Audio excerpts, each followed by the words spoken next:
अगला जो सवाल था वो न्यूक्लियर फैमिली से रिलेटेड है। आज हम देखते हैं कि हम दो और हमारा एक, इस जीवन शैली के ओर जो नई पीढ़ी है उसका झुकाव है, और परिणामी माहेश्वरी समाज की संख्या साल दर साल घटती जा रही है। तो इसके बारे में आप क्या सुझाव देना चाहेंगे सभा? आपका प्रश्न बहुत सही है। इसके ऊपर में समाज में हर लेवल पे हर जगह मंथन हो रहा है, चर्चा हो रहा है। मैं मेरे हिसाब से तो मैं सोचता हूँ कि मैं इस मामले में तो बहुत एक छोटा सा कार्य करता हूँ, छोटा सा समाज से। हमारे समाज में बहुत बड़े बड़े पदाधिकारी है, सब कोई है, सब इस पे मंथन कर रहे हैं, हर लेवल पे चर्चा कर रहे हैं। और ये प्रैक्टिकल प्रॉब्लम है, बिल्कुल प्रैक्टिकल सही है।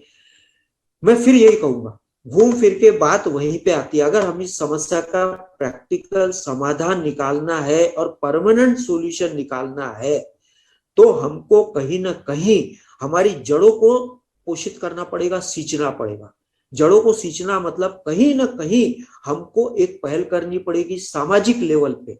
हम एक अलग से प्रकोष्ठ बनाए, एक अलग से समिति बनाए, उस समिति के अंदर हम पूरी जी जान लगा दे कि किस तरह हम संयुक्त परिवार को वापस जिंदा कर सकते हैं, किस तरह हम संयुक्त परिवार को वापस ला सकते हैं। संयुक्त परिवार लाने से क्या होगा? संयुक्त परिवार लाने से मेरे हिसाब से, मेरे को लगता है, एक सिक्योरिटी की भावना आती है। आज हमारा बच्चा भी नौकरी करता है, हमारा बच्चा काम पे जाता है। सबसे बड़ी चीज है आर्थिक, इकोनॉमिक सेफ्टी। संयुक्त परिवार में सबसे बड़ी मेरे को लगता है कि इकोनॉमिक सेफ्टी होती है। दूसरी बात, बच्चों को संभालने के लिए दादा दादी घर पे रहते हैं, बच्चों को संभालने के लिए काका काकी रहते हैं, बच्चों को संभालने के लिए परिवार रहता है। आज क्या हो गया, आज के जो बच्चे उनको डर ये लग रहा है, आज महंगाई के जमाने में एवरेज की बात कर रहे हैं अपन, एवरेज की, हाँ, 60% मिडिल क्लास और एवरेज लोग हैं। आज एवरेज लोग के अंदर, पवन जी, आज की जो युवा पीढ़ी है, आज की युवा पीढ़ी इतनी भयंकर रूप से, मैं कहूंगा, इतना स्ट्रेस में, इतने टेंशन में है। शुरुआत अगर हम करें छोटी सी बात से, कि हमारा बच्चा, घर का बेटा पढ़ाई कर लिया, जॉब पे लग गया।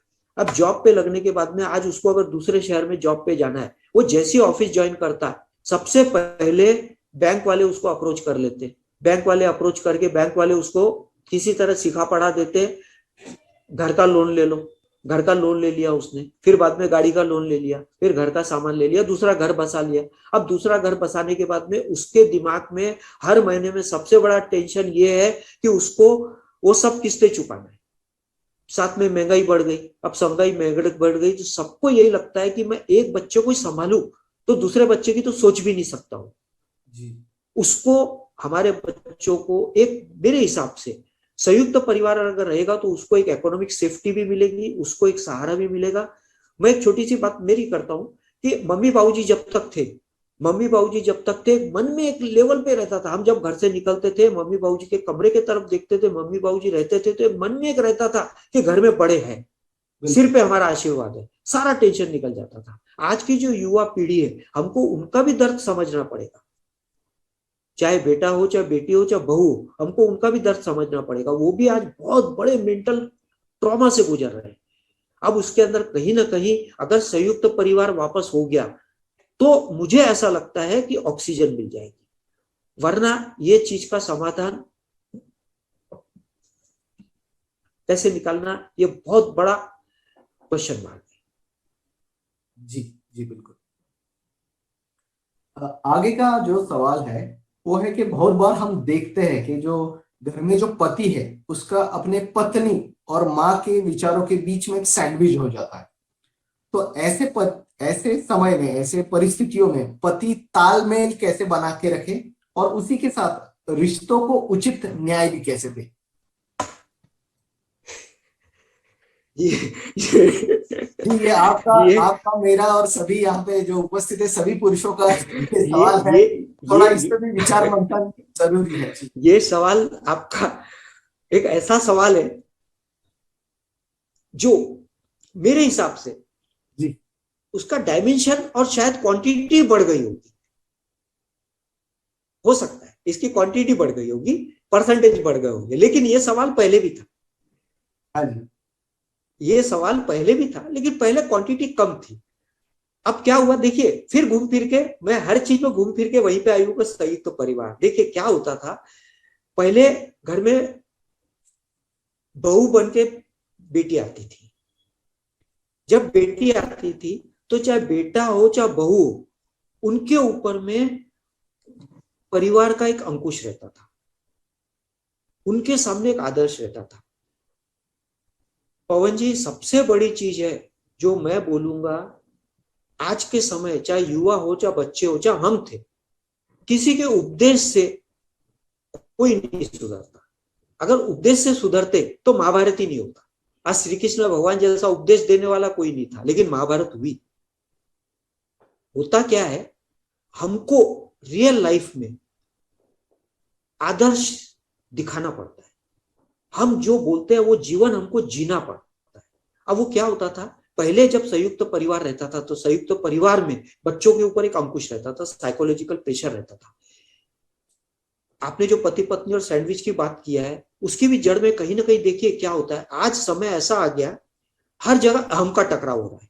अहम का टकराव, छोटा सा बच्चा है, हमने देखा है संयुक्त परिवार में जब बच्चे की परवरिश होती है, संयुक्त परिवार में आज 25 लोगों का परिवार है, 20 लोगों का परिवार है, 15 लोगों का परिवार है, तो घर के अंदर में एक ही सब्जी बनती थी, भिंडी की सब्जी बनती थी, एक दिन ककड़ी की सब्जी बनती थी, है ना। बच्चों से नहीं पूछा जाता था, बच्चों को मेनू पता भी नहीं रहता था, थाली के ऊपर खानी पूरस दी जाती थी, वो खा लेता था। आज क्या हुआ, आज न्यूक्लियर परिवार में एक ही बच्चा है, तो सबसे पहले बच्चे को पूछा जाता है कि तू आज क्या खाएगा। वो अगर पिज्जा बोलेगा तो पिज्जा आ जाएगा, वो अगर सैंडविच जो बोलेगा वो आ जाएगा। तो मैं शुरुआत इस चीज से करता हूं, चाहे बेटा हो चाहे बेटी हो, उनको केयरिंग और शेयरिंग नहीं दिखती। उनको ये दिखता है कि मैंने चीज मांगा और मेरी चीज पूरी हो गई। उनके अंदर में अहंकार का इंजेक्शन हमने डाल दिया। बच्चा ना सुनने का आदी नहीं है। हर माँ बाप बच्चे को अच्छे से अच्छा देना चाहते हैं, देना भी चाहिए, हर माँ बाप देना चाहते हैं। लेकिन आज के समय में क्या हो गया, इकोनॉमिक्स का डिमांड एंड सप्लाई जो थ्योरी है, डिमांड एंड सप्लाई थ्योरी हर जगह लागू होती है और परिवार में भी लागू होती है। अब क्या हुआ, एक ही बच्चा है परिवार में, न्यूक्लियर फैमिली है ना। अब उसके अंदर जायज नाजायज हर तरह की मांग बच्चे की पूरी की जाती है।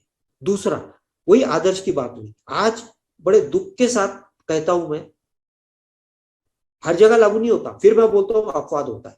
आज माँ बाप भी आजाद रहना चाहते हैं, माँ बाप बच्चों को समय देना नहीं चाहते। आज हम देखते हैं माँ बाप भी अपने मोबाइल में काम में बिजी है, तो बच्चा वही सीखता है, वही देखता है, बच्चा वही सीखता है। अब जो छोटा सा बच्चा है, उसको ना केयरिंग मिली ना शेयरिंग मिली, उसको खाली अहंकार मिला। उसने जो भी बोला उसकी मांगे पूरी हो गई। अब उसमें बेटा हो चाहे बेटी हो, दोनों। दूसरी, वो हॉस्टल में रहे, हॉस्टल में पले बड़े, एजुकेशन के कारण बोलो, किसी भी कारण से बोलो, उनको बाहर का एक्सपोजर मिला। अब उनकी शादी हो गई। अब शादी होने के बाद में अहम का टकराव,